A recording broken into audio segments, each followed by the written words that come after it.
We've already been chattering for a few minutes, so you missed all the good pre-show stuff. Sorry. That's right, guys. You get it on the Save It for the Podcast. We did. Better put the word out. Get ready for the nerd out. Better put specs on. Better bring next song. I cut handsome checks for my expansion sets. They call me Obi-Wan. Act like you know me, son. Greetings, true believers, and welcome to the Pull List Podcast, your bi-weekly podcast about comics, faith, and culture. My name is Hector Mirai, and I am joined by the magnanimous Todd Turner of Mosaic Fan Art. And we're here to talk with you about comics, faith, pop culture, news, and all the shenanigans in between. Yeah. Todd, how you been, dude? I'm okay. You're not going to tell everybody to wash their hands? Did I do that last time? You did, because they're about to get pulled. Oh. I'll say we'll do some chit chat and then I'll tell you. Alrighty. Yeah. I'm doing good. I'm excited for DC All In and One World Under Doom coming soon. Yeah, I might need to subscribe to that, to the Doom one. But yeah, All In's gonna. Which one's in Absolute's like the Ultimate Universe, right? The Absolute is going to be like the Ultimate Universe, yeah. Mm-hmm. By the way, it's a bit older. I've watched a fair amount of DC animated stuff this past few weeks. Okay. Have you? And it's not everybody's jam, and it's borderline demonic, so you could take that with a grain of holy salt. But Batman Doom, or the Doom that came to Gotham. I may have watched it. Is that the one with John Constantine in it? No, that's like Dark. That's the one with Dark Side. Dark Side, yeah. All right, so this is a more recent one. Okay. And it's one set, let's say 1900. But it's Batman and Cthulhu. Oh, wow. Okay, then. Full Lovecraft and stuff. That's crazy. And it feels like an episode of like True Detective or American Horror Story. But it starts off with Bruce Wayne, Dick Grayson, and it took me until seeing his name in print, but they Johnny quested Jason Todd and Dick Grayson. So Dick Grayson was the Johnny Quest, and Jason was the Punjab. Yes, he was Sanjay, like Jason. He was Sanjay. Oh my gosh, that's horrible. Todd, Thawd. Oh wow. Okay, well. But they also had Cassandra Cain, and they also had like another. Everybody else had their regular names except for poor Jason Todd, and he was Sanjay Todd. The Roja. What's the word for hood? I don't know. Yeah, and it was like I was like, what? Roja but they were cover? Straight up. They were going for the Johnny Quest vibe of like he's collected a group of ragtag orphans from around the world. Well, that's Batman for you.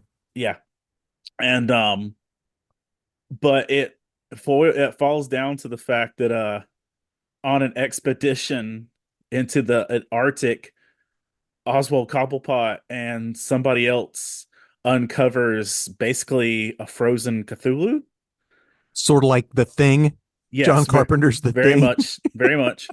And it starts to come back to Gotham, and he's very like, nah, science.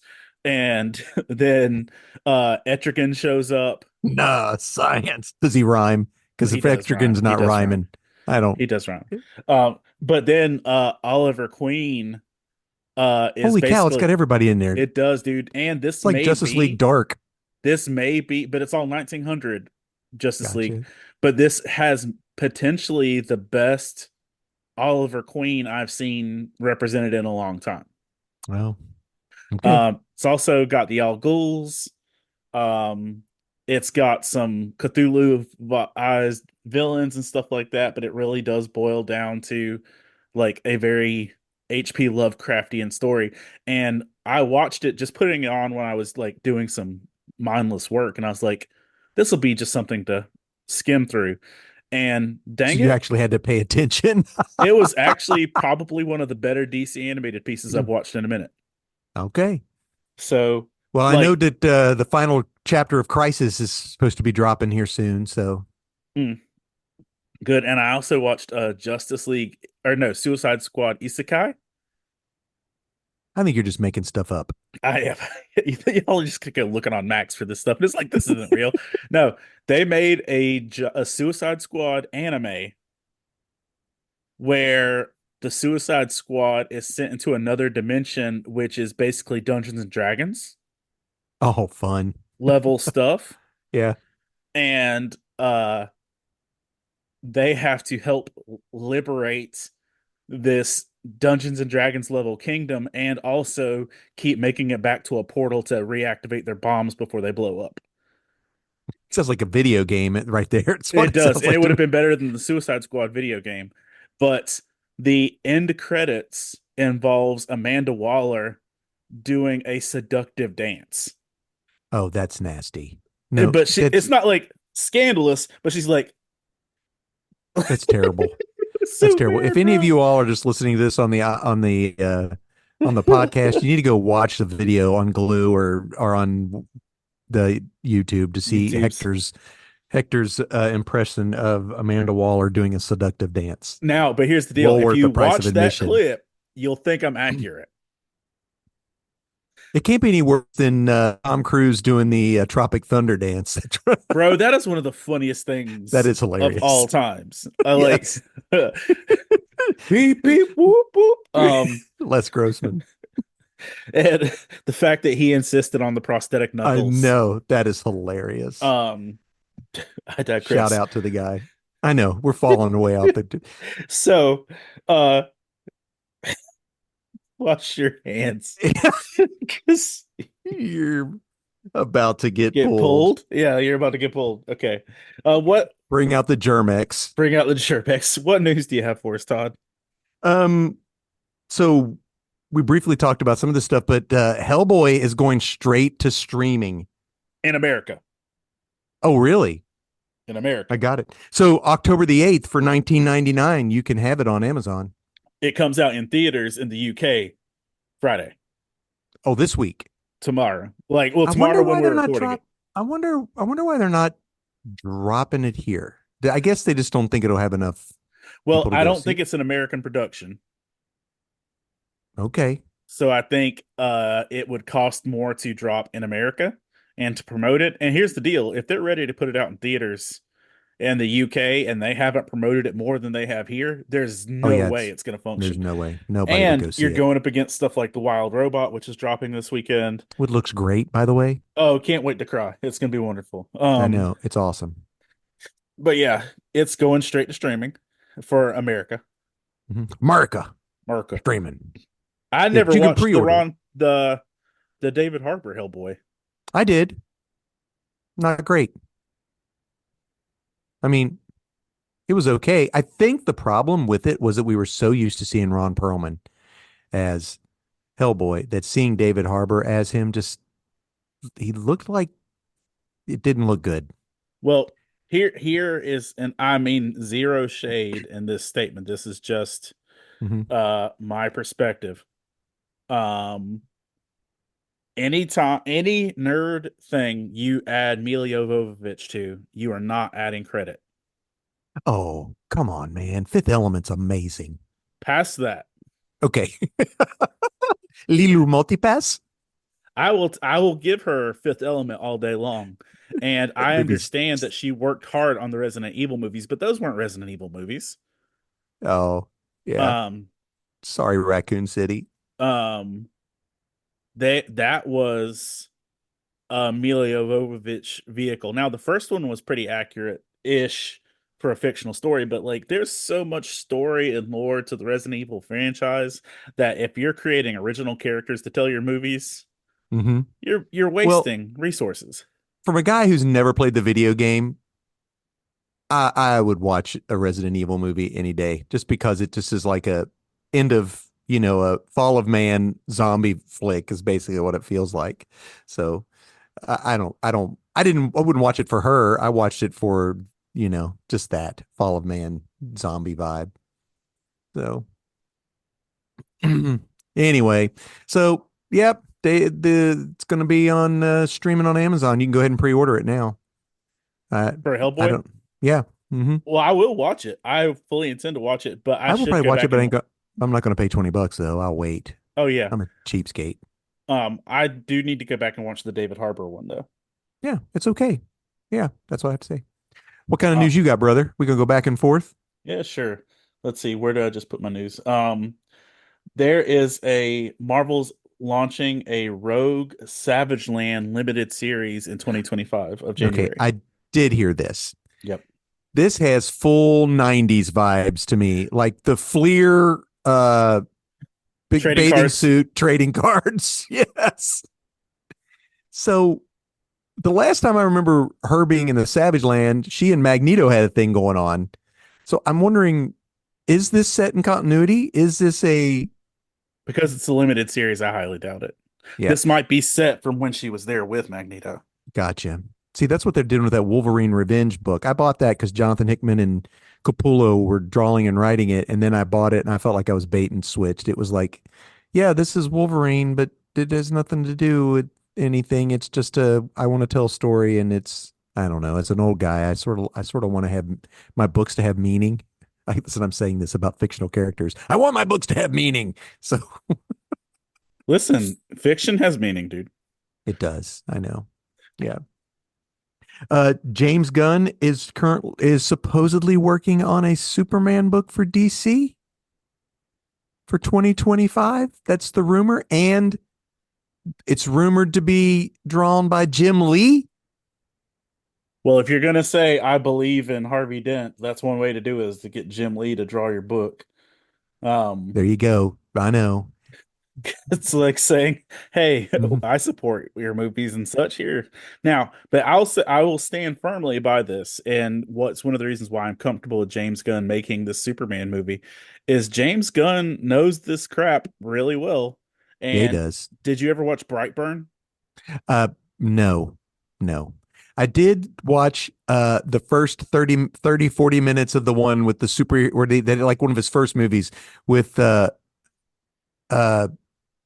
what Dwight as wanting to be a superhero. Super? Yeah. Yeah, super. That was a pretty good movie. Well, you only watched the first 30 minutes of that? Yeah, 30, 40 minutes. Yeah, that's about as far as I Oh got. no, you need like I would It was a I'm not little uncomfortable. I was a little uncomfortable in it, so I was like, as you will be, and trust me, if you only watch the first 30 minutes, you'll be much more uncomfortable. okay, well there you go. So maybe I should just stay away. Just go with what I've got. But anyway, you said if I have seen Brightburn. So I have not, Brightburn but I know that technically does take place in the same universe as Super, okay. All right. but only because of one TV thing. But Brightburn is what if Like Superman was a psycho kid. yeah, it's what if Clark Kent landed and it gives you the same Ma and Pa story, Mhm. but the kid's evil. Yeah. And so it goes, what if Clark Kent was a horror movie? And Yeah, that's it bad. it ends that way. Um Man. and but like at the end of the film, it's talking about like in the as the credits are rolling, you see a news broadcast talking about this kid who's evil Superman, and the Crimson Bolt is in the bottom left corner Nice. Okay. as a listing of it. But yeah, Brightburn is here's where I was going with that. Brightburn was a better Superman movie than half the Superman movies. Well, Mark Wade let it slip on a podcast, I think this week, that because they were talking to him about James Gunn doing Superman and all that, and he's like, "Listen, he knows his stuff. I mean, he's putting a dog in it with heat vision coming out of his eyes, so it's like, oh, it's for sure that Crypto will be in the Superman movie, and we will see Crypto use heat vision. That's per Mark Wade. Yeah. So yeah, so they had hinted that he had the dog, but which means I hope Crypto shows up in the Supergirl show movie, whatever the heck it's supposed to be. Well, it would have to because Crypto's a main character Yeah, I in mean he the gets super. sort of that's her motivation for going after the person in the Supergirl Woman of Tomorrow.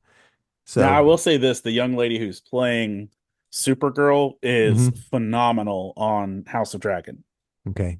They just Oh, announced who the villain was going to be, who that guy was, and I wasn't familiar with him. So who is it? I don't know. I didn't Okay. write it down because I didn't know who he was. Okay. That's what old farts do. Get On off my lawn. on more superhero casting and cinematic news, um, the world of the boys got another big nerd name added to its roster this week. David Diggs I saw that.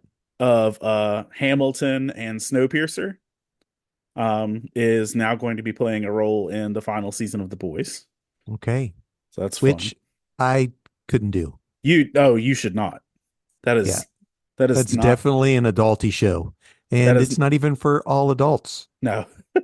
That So is for I tried. as the I, scriptures say, for those with seared consciences. I tried.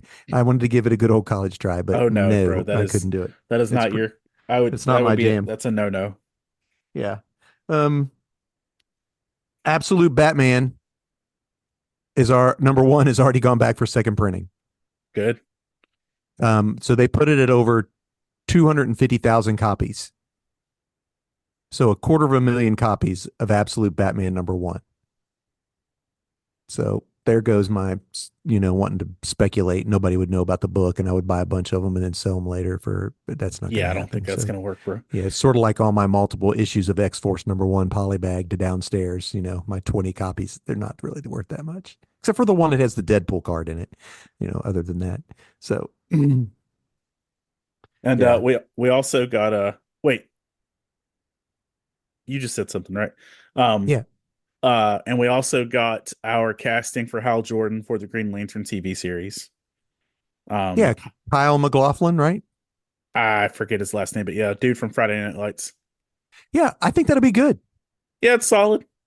Yeah. It's solid. It's not like a wow, but I mean, the dude can act. Yeah. Between him and Greg Kinnear, I could see As anything on long that. as long as Nathan Fillion doesn't drop out being Guy Gardner, it's all cool. Yeah. If Nathan Fillion would be a fantastic Hal Jordan, but I'm excited to see him be Guy Gardner. So Yeah, you're right. He would be a fantastic guy.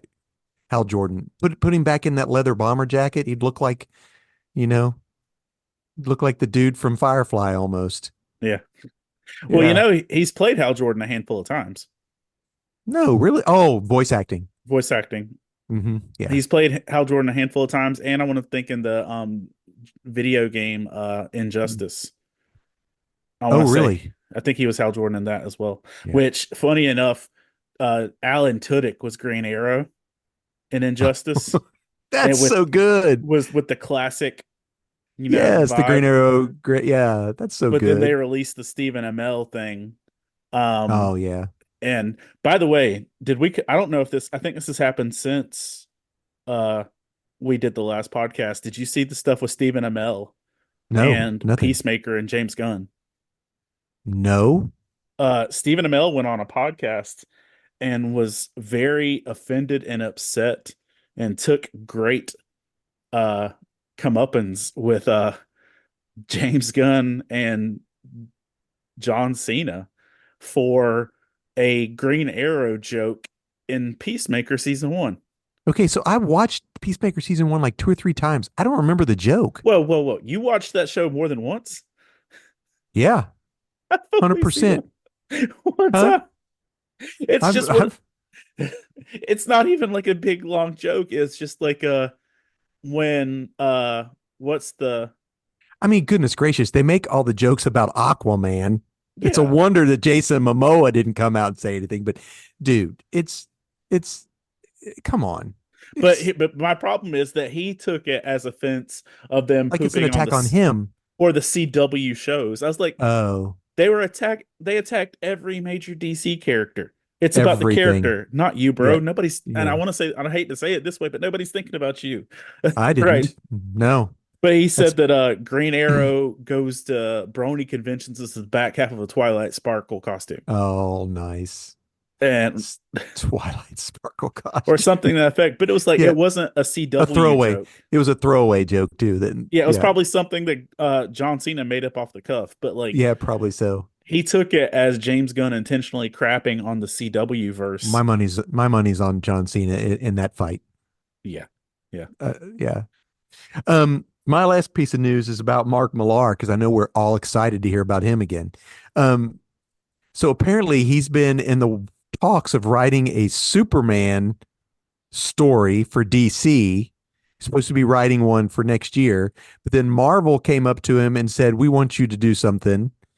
And he's like, "Well, if I'm going to do something, I want it to be big. I want it to be bigger than Civil War." And they're like, "Fine, you can do something, whatever you want." And he goes, "But I got to do this Superman thing." And then a friend of his like, "Well, like Superman's going to go public domain in 9 years. Why don't you wait? And that way you can write your Superman story any way you want without any editorial interference from DC and go ahead and do the Marvel story book now." So there you go.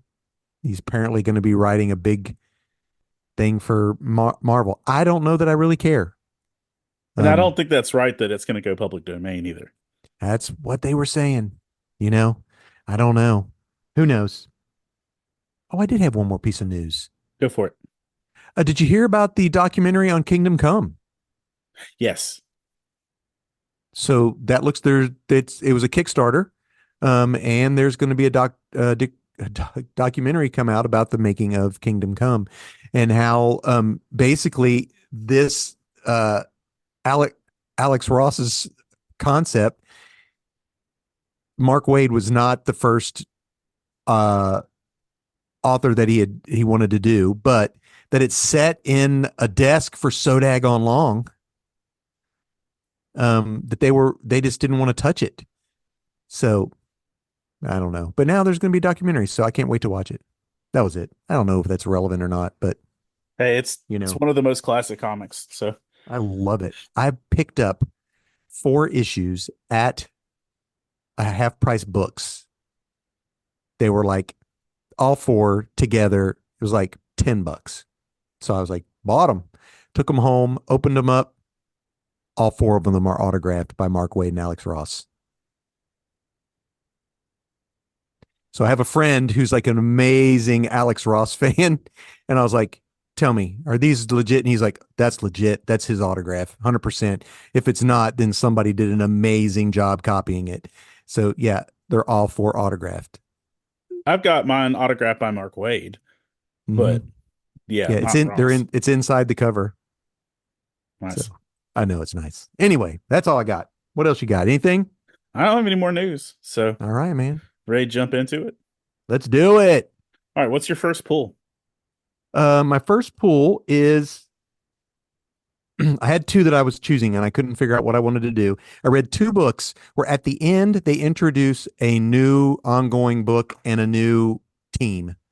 The Avengers Annual introduced a new Infinity Watch. So I don't know if anybody knows this or not, but the Infinity Stones have taken up, they've chosen people, and there's a new Infinity Stone. It's the Death Stone, and they reincarnated Coulson. Agent Coulson is back. Oh, nice. And he has the Death Stone. So there's going to be a new Infinity Watch comic launched at the end of the year. But the one I really wanted to hit on most was a book that Chris isn't here to defend himself. Sorry, Chris. But that Chris reviewed the first issue and didn't like it at all. It's Outsiders, issue 11 by DC. And this is the end of the run. It's 11 issues. And Outsiders has basically been a meta book all this time about writing stories, forgotten characters, characters that have outlived their usefulness in DC lore or whatever. And one of the characters who was a member of the Outsiders ended up being Chiquita Wagner, who was one of the main characters in Planetary, which I've mentioned millions of times as I think is the best solid run. Anyway, so at the end of this book, Chiquita Wagner has decided she wants to get basically the Wildstorm books back, right? Because Planetary was under isn't that right? The Wildstorm imprint for DC. Yeah.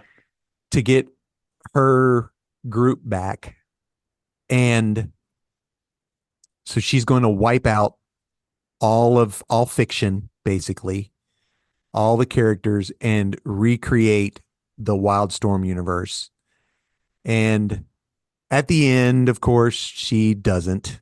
And um, Duke and Batwoman and Lucius Fox all, come together at the end and convince her not to. And she sees her change of ways anyway, and she basically disappears.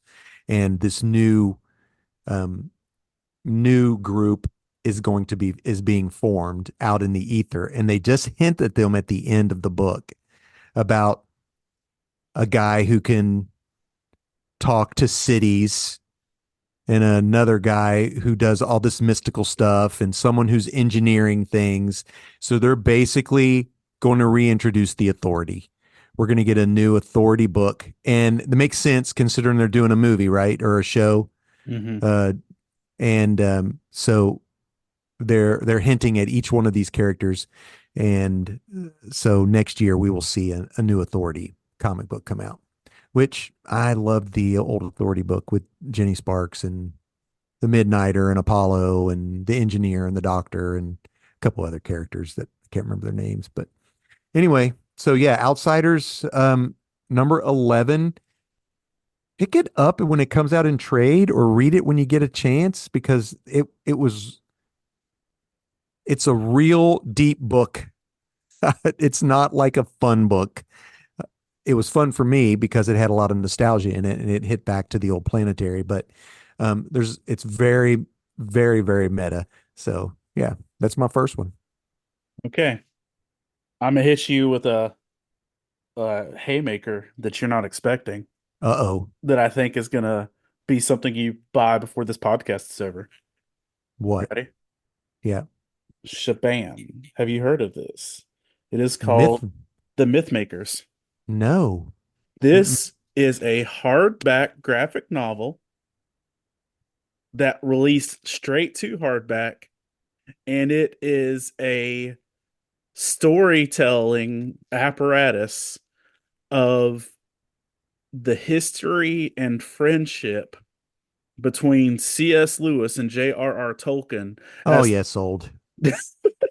Sold. as told by personifications of themselves. And it Amazon.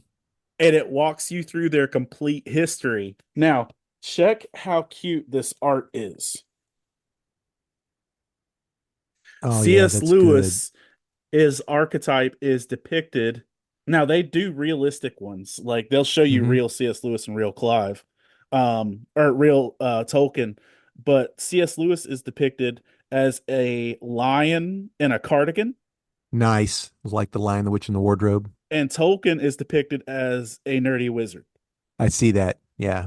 And Wow. it literally goes through their family history, their time serving in the war, what the stuff that drove a wedge between them, Mm. um, down to like when they struggled with their own books, stuff like that. And it literally goes through uh their Where whole. did you hear about this?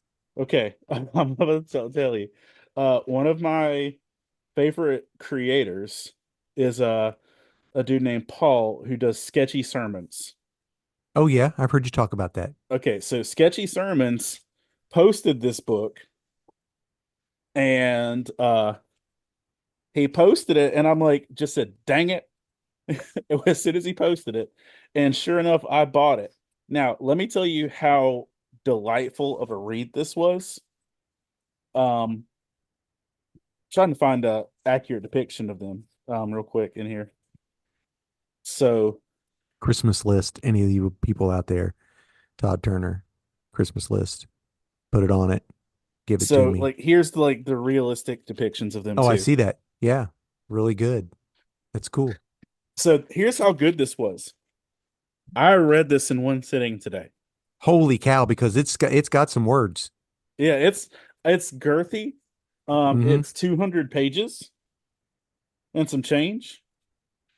I read this whole thing. I opened it up the minute it got to my house from Amazon and read the whole thing. All Um, right. But this was a freaking delight. But Paul from Sketchy Sermons Way to go. posted it, and all he mentioned, and I was like, "What is that?" And he said it's about the friendship between Lewis and Tolkien. I'm like you said, sold. Um, Dude, I teared up. I smiled. Uh, I just watched the C.S. Lewis play Further Up and Further In a few months back, where it told about his motorcycle ride. They don't shy away from his conversion, deep conversion to God.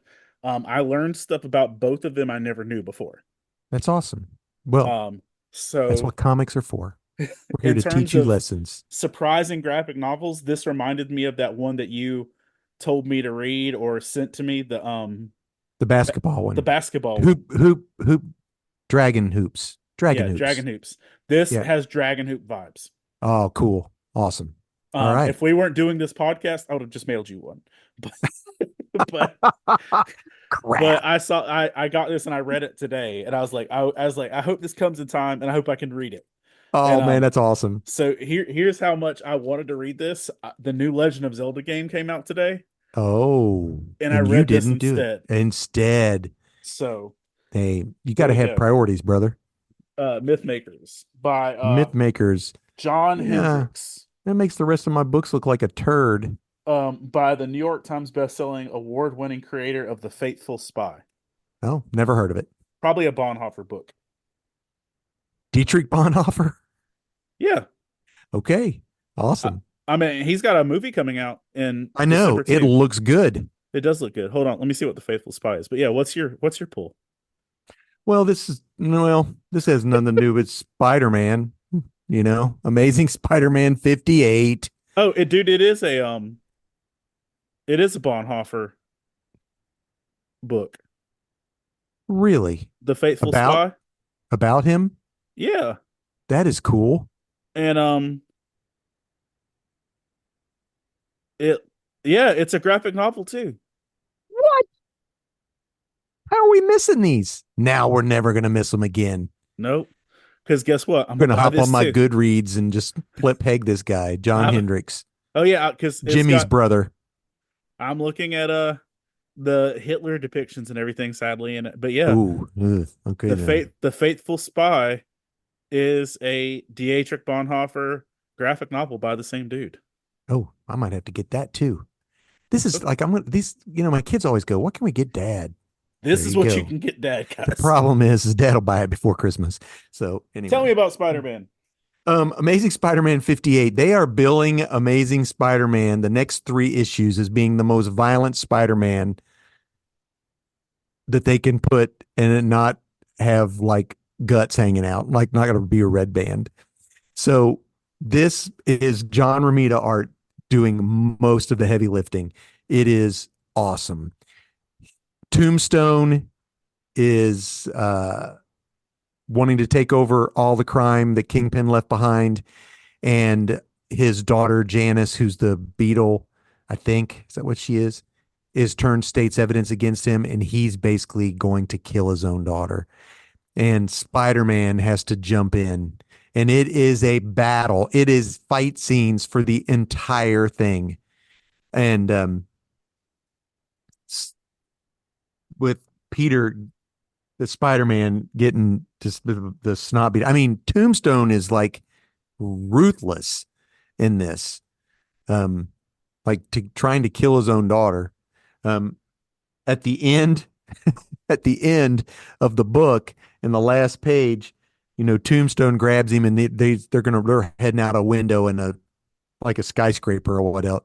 And it's funny because he says, "You want to get crazy?" Sounds like. And then Yeah, it shows the cover of the next issue. And on the cover, it's them crashing through the window. And it's him saying, "Let's get crazy." I mean, it's like, I guess they can't say, "Do you want to get nuts? Let's get nuts." You right. know, I don't know if Peter says I'm Batman or anything in it, but anyway, that, it's really good. They're really psyching this up. I think we got 2 more issues for this creative team to be done. And, Spider-Man is hitting it on all cylinders right now, which is good because for a while it was Yeah, I mean slogging. it had its lulls. Yeah. Yeah. What else you got? The final book in Ain't No Grave. Um, Yes. Scotty Young. Did you read it? I did, yes. Yeah. Uh, Anticlimactic, but at the same point, like I think that's what you're supposed to expect. Um, you didn't think it would be that easy, did you? I know. Yes, exactly. Man. And I think that's one of the things is like we always expect more than what we can get in stories like this. We expect something like groundbreaking. It's like, no, you're stupid. You just tried to fight death. What do you think's going to happen? Yeah, exactly. Um, But she does get a glimpse. she I gets love that. glimpses, She and gets glimpse of the future. that's more than she would have gotten. She Right. could have had more time where she was, or she could have got a glimpse. But Exactly. and you know, I feel like she was missing on purpose. For those of you who don't know, she's fighting death, and death says, if you can hit me, you win, basically, right? You'll get a little more time. You get a little more time. And she For every unloads her time you hit gun. me, you'll get a little more time. But Yeah, if you when you miss, you're gonna get a glimpse of what you're missing. that's what it was. Yeah. So she unloads her six shooters and misses every time. Yeah, it looks And like, so, and that's what because of where she was shooting and everything. I was mhm. like, is she missing on purpose just so she can see her future? Wow, I hadn't thought that, Hector. What would you do? A little more time. What if God did that, said, Hector, you can have a little more time, or I can show you the future. That would be tough because what if the future you see is not a good future? Yeah, but the current circumstances, she's dying of sickness, right? Right. Yes. So do you Hmm. want a little more time with cancer? Do you want a little more time with a Yes. terminal illness? Right. Or do you want to get to see two generations down? Okay. I got it. Yeah. It's a tough Hmm. call. It is a tough call. But I think we It's a all went curtain we don't have to see. Yeah. yeah. I think we all went into this expecting to see, you know, She's going to beat death. she's gonna beat the devil, and then like, sorry, uh, you paid the devil your due. You did not get a Yeah. golden fiddle. You can't know. No, that's right. Yeah. Sorry. Don't go down to Georgia. But you know what's still great? This book What? that's sitting right here is The Me You Love in the Dark. Just saying. Which I've never read. I don't know it's your jam, but you might enjoy it. It I'm is going to. it is a Yeah. Scotty Young book, and it is a Yeah. weird, creepy, awkward romance between an A artist and a ghost and ghost. yeah, I probably would like it. I'll have to watch it, read it. Yeah. All right. Well, my next book is I'm going to do this for CJ and everybody else out there who likes the Ghost Machine books. It's Geiger, issue 6. So I love the Ghost Machine stuff. It's been really cool. We're going to start to get our crossovers happening at the end of the year, I believe. But this is the guy who is post-apocalyptic and he's radiation. He's all radiated and glow. They call him the glowing man. He keeps two cobalt rods on his back to keep his radiation down. But he travels this wasteland with this two-headed wolf or dog. I don't know. And in the last issue or two, the wolf was captured and tortured, basically, almost thought killed. But the wolf has been saved now, and everything's good. But the wolf basically has PTSD, so won't eat, do anything, and the wolf takes off. So this is the wolf's journey in this issue. The wolf Okay. takes off and discovers a zoo, basically. You know, like in the Last of Us show when they find that zoo and all these animals are walking around or whatever. I don't know if you remember that. You see the giraffes or whatever. So anyway, there are these animals, but these animals are mutated as well. So there is a gorilla there with 4 arms. And when this wolf walks into this zoo, like where these animals are, there are poachers in there, not poachers, but hunters.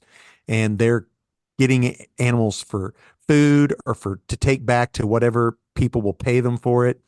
And the gorilla grabs the wolf and he speaks sign language. And he Hmm. basically tells the wolf, be quiet. We have to be quiet or this will happen. You know, they'll get us, they'll kill us or whatever. And the wolf just has so much and attacks the men. And when the wolf does, the whole entire zoo follows suit. And there you know what happens. So the wolf then, I guess, gets his mojo back. He goes back to his people, and the people then his people that he's traveling with, they start going by, and then like you fast forward into the future a few years, and there's a thing, someone else passing by the zoo, and they're like, don't go by that zoo. The four-armed gorilla is brutal. So no one now dares enter it anymore because these animals have stood up for themselves, I guess. But it was a good read. I was surprised that I would have that much empathy for a group of animals. But yeah, the gorilla's awesome. That's Don't awesome, mess with man. mutant gorillas. Yeah. That's what we learned in that. Yeah. Speaking of, are you got more on that one? Or are you good? No, that's it. That's it. I'm good. Um, on that note, speaking of zoos going awry, um, Gotham City Sirens #4, Awesome. which was another banger of a book, and I know I mentioned this in my last pull set. Not only was this the best punchline story I've read, um, this did you get to read this one? I did. Uh-huh. Okay. We got a nice Harley versus Punchline fight, and she's like, "I know who you are." Like, Yes. um, but this was honestly a really good story for the rabbit character. Yes, which I wasn't familiar with that character. Me either. Like, so the White Rabbit character that's in this was pretty fantastic. And It was, she has like a doppelganger. She becomes two people, or yeah, she I think it's almost like a reverse Firestorm situation. got, Um, oh, there you go. where like one lady splits into two rabbit personalities. Right. Um, but either way, the dynamic was good. I would watch a TV show of that. Absolutely. This was fun. This was good writing. This might be one of Josh Williams's funnest books. Nice little tight 4-issue story. I'm down for it. So not I literally is like, if you like Catwoman, Harley Quinn, Poison Ivy, or Punchline, or you just like good storytelling, That's a great book. this is a great book. When it's in a graphic novel with 4 issues, Yes, it'll be worth your money. Pick it up. absolutely. Absolutely. Yeah. I loved it. I thought it was great. And I was surprised because I was like, I mean, it's going to come out every week. It's 4 issues. I picked up the first one and I was like, oh, yeah, I got to have the rest of them. It I was turned out just to be grateful I didn't so good. re-buy all of them because I almost did. I know So you told me that last time. All right. Well, my next book is World's Finest, issue 31. Um, Mark Waid doing his Mark Wadiest. I like this book because it's got an old school feel. So basically, he's telling did I tell stories you I that, caught up on the first 2 volumes? no, I didn't. No, you Um, didn't. when I flew to North Dakota, I read the first Oh, you two also read volumes. something that I was like, that was a terrible read. I can't remember Yeah, what it was. Danger Street. Oh, yeah. Gosh, that's just so confusing. Yeah. Anywho, I read the first two. I bought the first two graphic novels of World's Finest and read them on the plane before I read Danger Street. okay. Well, then I mean, that probably made you go, wow, that World's Finest was great compared to this. It didn't make Yes. sense. Yes, it was. Well, so for those who don't know, basically Mark Waid is doing stories that have happened for Batman and Superman a while ago, not up to date, but these are stories that happened in their past. So this story starts out with the full Justice League.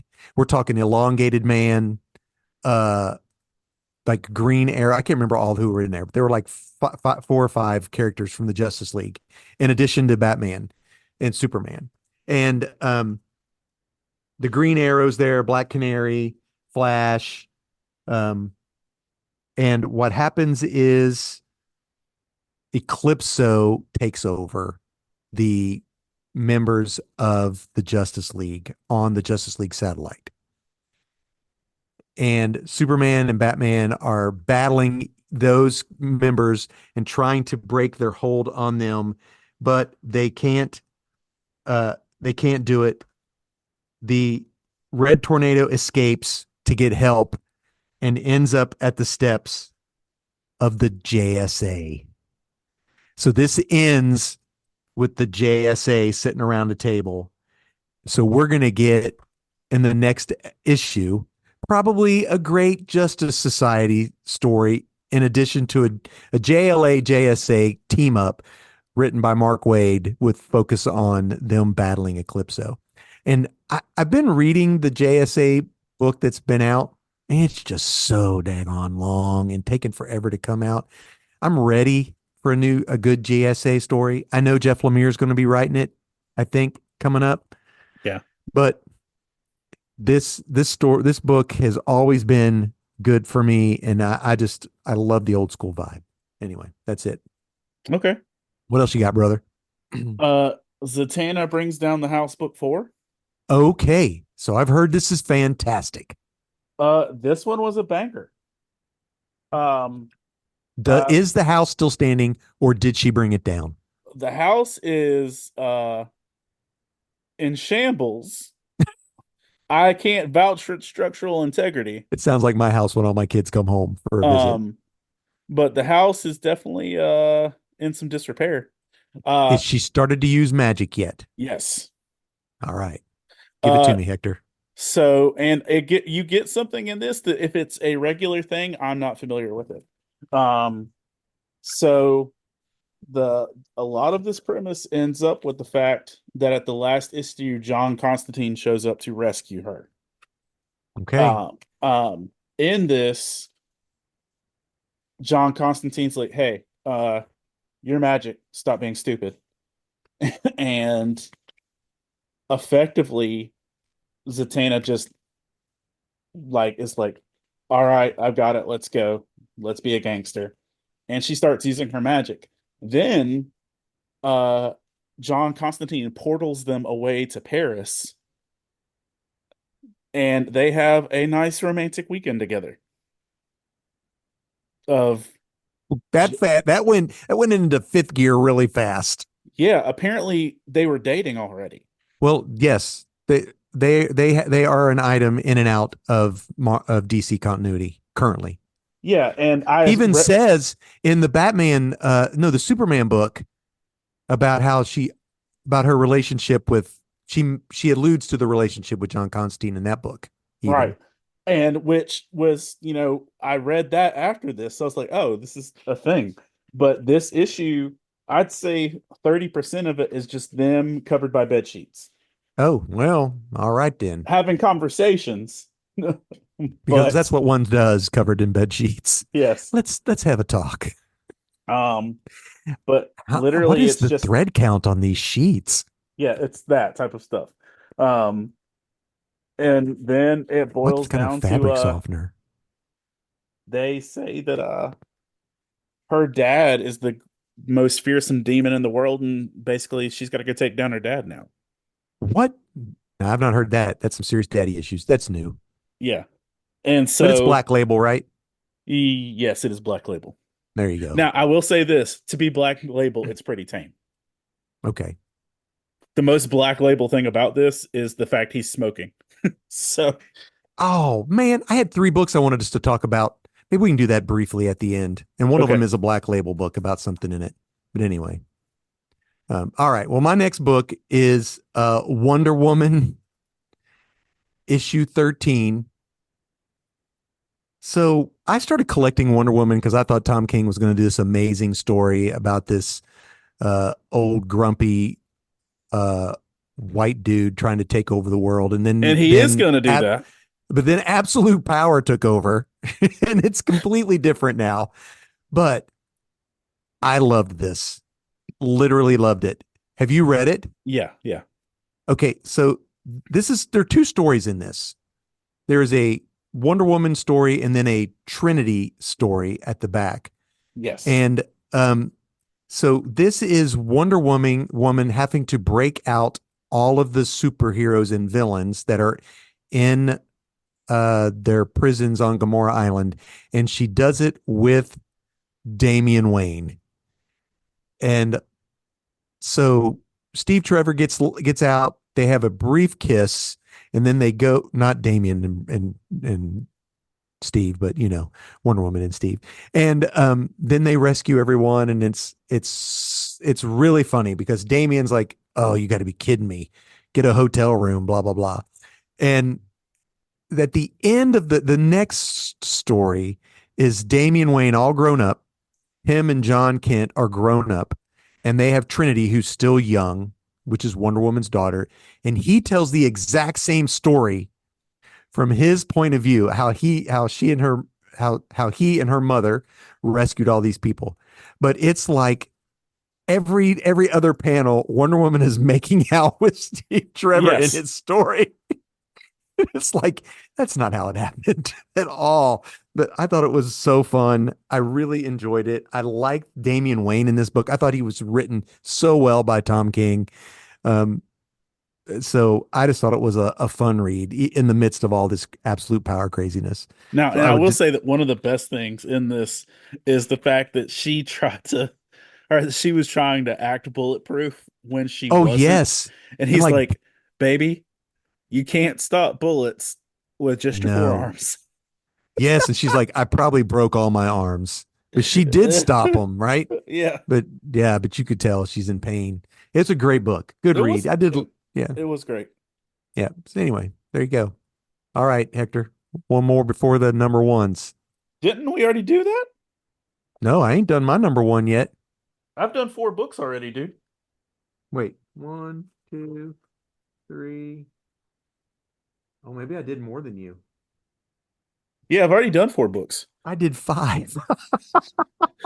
Sorry. I just took an extra one. Bonus. All right. What's your number one? Well, my number 1 was The Long Halloween, The Last Halloween. I know. Just call it The Last Halloween. You know what? I get that, and they probably should. I'll say this. This felt more authentic than the last Long Halloween thing they did. I got a different version. Oh, yeah? Yeah. Or a different Let me see cover. it again. Different cover. I didn't know what the original cover was. Your cover, that is a Tim Sale. That is Tim Sale. Yes, he drew it that. is. Yes. And this is the guy who drew the book. Yeah. This is the guy who drew the book. Who, by the way, phenomenal. Yeah. He is full on channeling Tim Sale. It's close enough that you can say this belongs in the same world, but unique enough. Exactly. Yeah.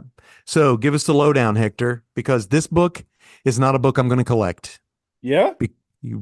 Because I have an issue with, I just can't handle stories that involve certain types of crime. Noted. So anyway, go ahead. Tell everybody what goes on. Yeah, I think we've had this conversation before. Well, and 2, I thought it was a unique twist because if they tie that into the future of the DC world. Yeah, because his son's messed up anyway. Yeah. So this takes place, correct me if I'm wrong, a year after the Long Halloween. Oh, he's got Robin with him now. Yeah. This is a year after the Long Halloween and Dark Victory and all that jazz. And Barbara is still with Jim. They have a young son, and their marriage is obviously on the rocks and everything. And James wanted to be Batman for Halloween, and James is kidnapped or goes missing on Halloween. And then you are just thrown back into the world of the Long Halloween. This honestly feels like it picks up. It's a gorgeous book, by the way. It's gorgeous. It feels organic. I like Robin's basically his dialogue is really good. The dents in it again. Yeah. They are there. I loved The Long Halloween. It's great. And the adapted animation is great as well. I haven't watched that one yet. It's very good. Very good. I have The Long Halloween in black. I have the black and white version. Me too. And got it at Ollie's. Me Dirt too. cheap. Good stuff. Dirt cheap. But yeah, so that the kidnapping of children is just it messes with me somehow. I don't know why, but I'm like, probably because you're not a monster. Yeah. And you are? What the heck does that mean? We already covered conscience is seared and stuff, man. Okay. I deal with people's dirt every day, so. All right. Well, my number one is Avengers Assemble. It's a miniseries, like a 5 issue. The Long Halloween, last Halloween is going to be 10 issues. Yeah, I'm gonna put it And on my polls. I do want to finish that. all right, well, you have to tell me how it goes. Um, this book feels just like an old Avengers story. It is so fun. It starts out with Cap having a team going and fighting Red Skull's daughter. And in the meantime, Jarvis is at Avengers Mansion and the rest of the Avengers are coming. Hawkeye has Oh, a go ahead. just remind me after this to bring something up. Go ahead. All right. All right. And Hawkeye is playing poker, and they've got the people around the table playing poker as they come in. You get some new blood. You get Julie Powers from the Power Pack is some new blood. Night Thrasher is on the team, which is so fun. It's like they bring and he brings when he comes in, he brings a box full of leather jackets. So the old Avenger jackets make a reoccurrence. Um, and it just feels like an old school Avengers book, like a 80s, 70s, 80s Avengers story that could be really fun with a big, huge group back on Avengers Mansion.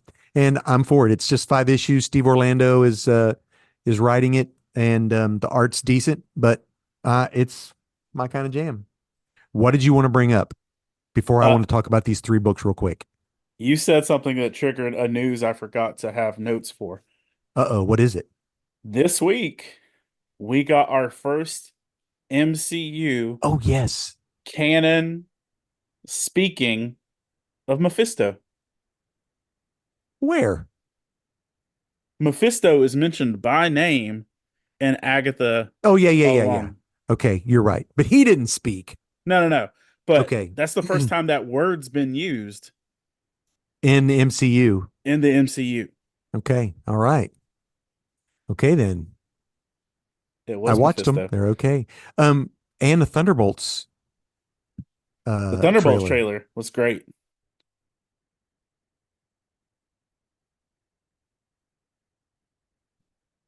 You with me?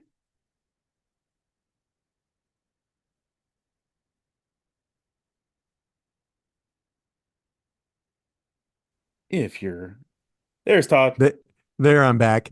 Yes. Did you catch I didn't know. I didn't go and read up anything about the trailer or anything like that. I just watched the trailer and Bob shows up. You knew who Bob is. Yeah. Dude, the Sentry. Well, I don't know. do you know who was cast as Bob before that guy? Do I know who the character is or the actor? The actor who was Bob before this dude was playing Bob. Oh, I didn't. Wait, now there's a different Bob, right? There's the Bob on. We're talking about the guy on Deadpool. No, no, no, no. I'm talking about the one Okay. you're talking about. Well, I didn't know that there is. What did they switch out actors? Yes. Did not know that. No, no clue. The actor that was originally cast as Bob was Stephen Yoon. I don't Uh, know who that is. he is the guy who played Glenn on The Walking Dead, and he's Okay, yeah, yeah, yeah. So the this vo- is Lewis Pullman. yes, So what was the issue with that? scheduling, Okay, but because he's Invincible, the he's like, voice actor for Invincible, oh, okay. but he's also there. He had some scheduling conflict, but he was originally cast as uh I'm actually intrigued now. I was not, but I am now. And it wouldn't surprise me if they don't end up being called the Dark Avengers. Is that right? Is yeah, that what they were? yeah. This is what this sounds like to me. It was funny. My daughter That's Hannah was what the like, asterisk "What is is. this? So what is this? Marvel's Dead Suicide Squad?" I was like, "Okay, maybe they Yes. are." All right. I had 3 books I wanted to hit on before we leave. If we got time. It's our podcast. All right, man. If, So if not, our great editorial team is going to make this magically disappear. he'll cut it out and they'll just Yeah. go with it. Then they'll edit it. So are you reading the Jenny Sparks book? No, I didn't know who that was. Okay, so Jenny Sparks was the head of the Authority. She's considered a century baby, and she died at the end of the end of 1999. So Tom King is writing her new story, and it's a Black Label book. We're on issue 2 now. Okay, I've seen it. It looked interesting. It's a little weird. It's basically a deconstruction of Captain Atom. is what I think it's going to end up being. You know how he always likes to take some characters and mess around with characters that aren't the A-list characters. But anyway, that's not the reason. Issue 2, for 2 reasons. First of all, you come to find out that the reason she's back is because the world we reawoke her after 9/11, which I thought was a little bit cheesy. I don't much care for that. That's not what got me. She goes to say that she and Superman had a intimate physical relationship. Superman and Jenny Smarks. What do you think about that? Superman and Jenny Sparks. Do you Is really she care? of age? Does it matter? Yes, she is of age. Well, heck yeah, she's a century baby. She's been around. She was born in 1900. So she's 100 years old. Yes, she's of age. Okay, Yeah. that I mean, it doesn't necessarily because It I don't just have any identification with the character. Like, I right. don't know. Well, I don't. It's not that. It's just the Superman. I think it just felt weird that, like, really, Superman. I mean, I get it, but I didn't know what made Tom King think, let's put that in the book.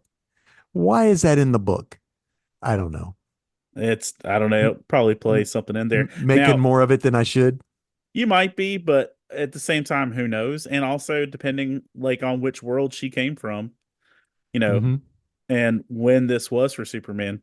But also, do you know well, you know about Tom King's past, right? Like real world past.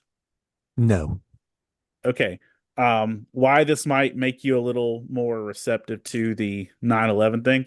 Tom King was a CIA agent. really. Yes. And he dealt with 9/11 and terrorist attack stuffs. Okay. Wow. Well, Um, that's what brought her back. That's what jarred her back into. That's what the world did that brought her back because she was supposed to be just the Century Babies were basically in the Wildstorm universe were considered uh, characters that were born at the turn of the century, and their job was to protect that century. So her job was to protect the 1900s up until the year 2000. And so, yeah. Okay, but well, I yeah, get it. Makes so sense. that's the thing because he's associated with that world. Mhm. Like he probably takes a little closer to the chest. So I would take that from Tom King more than I would take that from somebody else. All right, good deal. Book number 2. I'm just getting all the controversy here. Uncanny X-Men number 3. So they bring in Nightcrawler, and one of the characters that grabs him calls him a furry, and his response is, "Oh, you think that as a negative? I love the furry community. They throw awesome parties." And that's pretty much it. I don't know Yeah. if I'm saying it exactly. And that has gotten a lot of people all up in arms because the Catholic character and the furry community, yeah, their parties are magnificent, exactly what was said. So, should we think anything of that, Hector? Or It's Gail am I Simone, just, dude. No. yeah, yeah. What It uh just felt weird. I mean, I it don't know. felt It just weird felt weird. I don't know. Why would he even say that? I don't know. Why would you have a character say that, call him that in the first place, and then come back and because she say, lives at Comic-Con. okay, got it. Okay. All right. I'm just touching on all the touchy stuff. Last touchy thing. But no, Fantastic. I don't I was like I thought that maybe that's not the most like in character joke, but I didn't take anything negative from it. Yeah, I just thought it was weird. I don't know. But anyway, Fantastic 425. Yeah, this guy. We almost talked about this last week or I last know we time. last time we did. Yeah, because this book's now 3 weeks old. 2 weeks old, 3 weeks old, or whatever. 3 weeks old. Yeah. Johnny Storm and his relationship with the alien that's entirely not humanoid. It reminds me of Galaxy Drax Quest. hollering at Oh, you who is laying with an Oscavarian, yes. Fair. It which is reminded me of funny. Galaxy Quest. Oh, yes, Galaxy Quest, which by the way is getting a 4K DVD release, by the way. Yeah. I'm for it. So, Johnny Storm is Marvel's Captain Kirk. That's all I got to say about that. Uh, what'd you think about that? Did you think it was absolutely silly? Has it jumped the shark? I think for many people, Okay, you can't jump the shark when Fantastic Four literally makes business of jumping sharks. I it's mean, true. They jump the there shark every. That is what they do. there is You're right. not a single normal book that's been part of their storyline in these last 28 issues or whatever. You're right. It's Uh, been all over the place. it's been Yeah, all over the place, and I don't think that's any out of character or out of pocket stuff, considering what they've been doing all the rest of the time. right. hmm So Johnny Storm just doing Johnny Storm. Yep. It was weird. It was weird, and I was like, man, I'm kind of sad I'm wasting my money on this. I But know. it also wasn't the worst story. No, the story was good. I like the story, and it puts a whole entire thing in perspective of Doom, because what happens is they end up on an alternate Earth, basically, because they try to get into Latveria. Doom has put up a magical dome over it, and Reed even says that he hasn't mastered his Sorcerer Supreme, and he's sending these things away that attack, doesn't even know where he's sending them, and they have to figure out a way to get back and fix everything. So I mean, it's that lays down some foundation also for One World Under Doom as well. But yeah, people were talking about it on the Discord and Love Thy Nerd, and I thought, well, let's just talk about it, see what we have to Yeah, say. we'll float that biscuit, but like, man, these people do have to come up with a reason for us to pay $5 for 30 or for 26 pages of content. So Yeah, yeah. you Oh gotta well. you gotta throw out some shenanigans every now and again. I'm ready. I hate to admit it, as the resident Fantastic Four fan, I'm down now to just 13 books. That's all I need. 13 books. Um, I'm ready for a new direction. I'm ready for Johnny Storm to lose the mustache. That's just terrible. Now, but I will say this. This has been, even on the months I or the weeks I don't enjoy it, it's still been the most consistently good Fantastic Four book in my adult reading.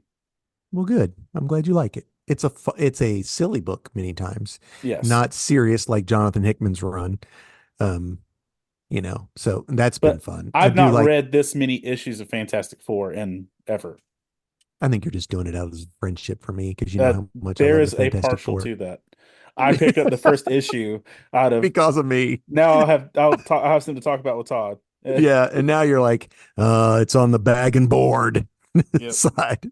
All right, that's all I got. You got anything else, Hector? No, I mean that's kind of it. We're at a threshold of I just want absolute power to be over.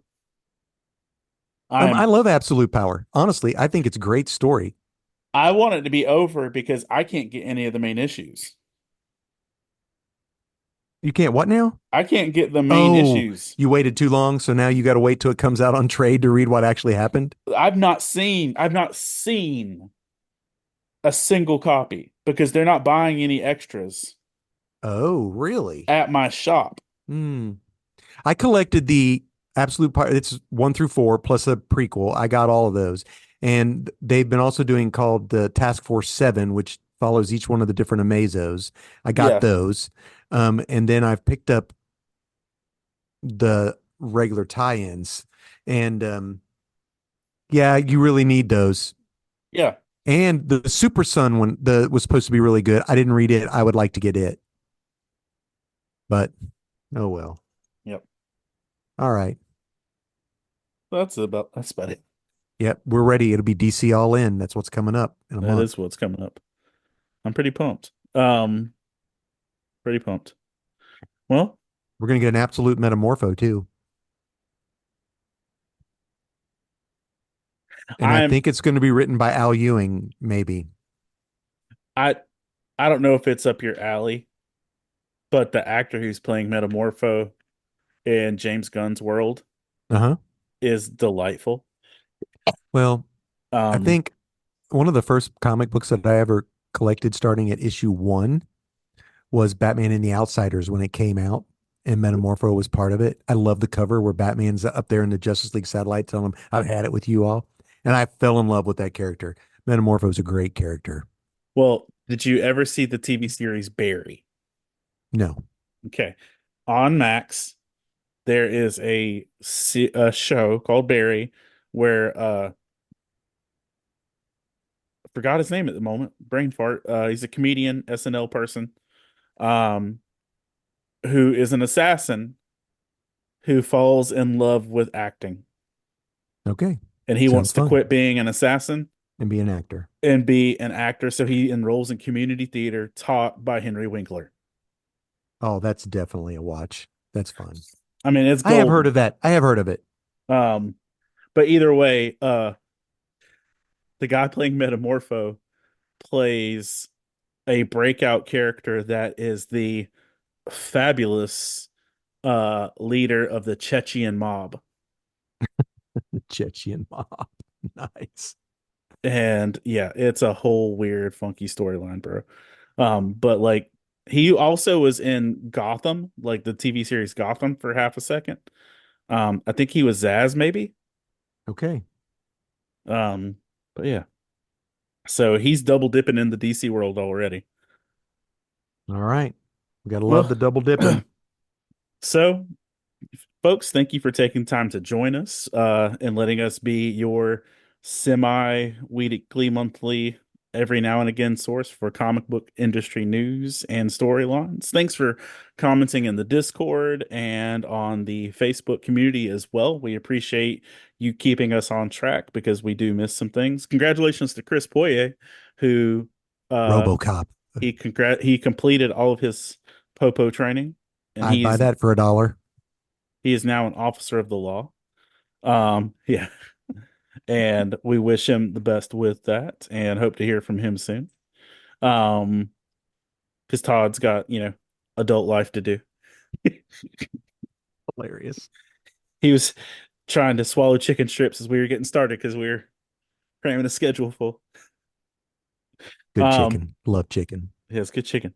But thank you for taking time to listen and joining us on this journey of being part of all the podcasts from the Love Thy Nerd Podcast Network. Remember, you can check them out more on the Love Thy Nerd Podcast channel.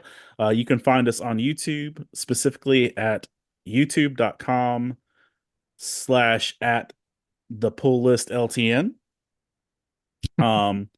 All the addresses. You can also find us on the Glue Network on your Roku channels, GLU, with some other nerdy and faith-based entertainment and stories. And we'll be back in a couple weeks with some more comics. So remember, kids, Read more comics. Bye.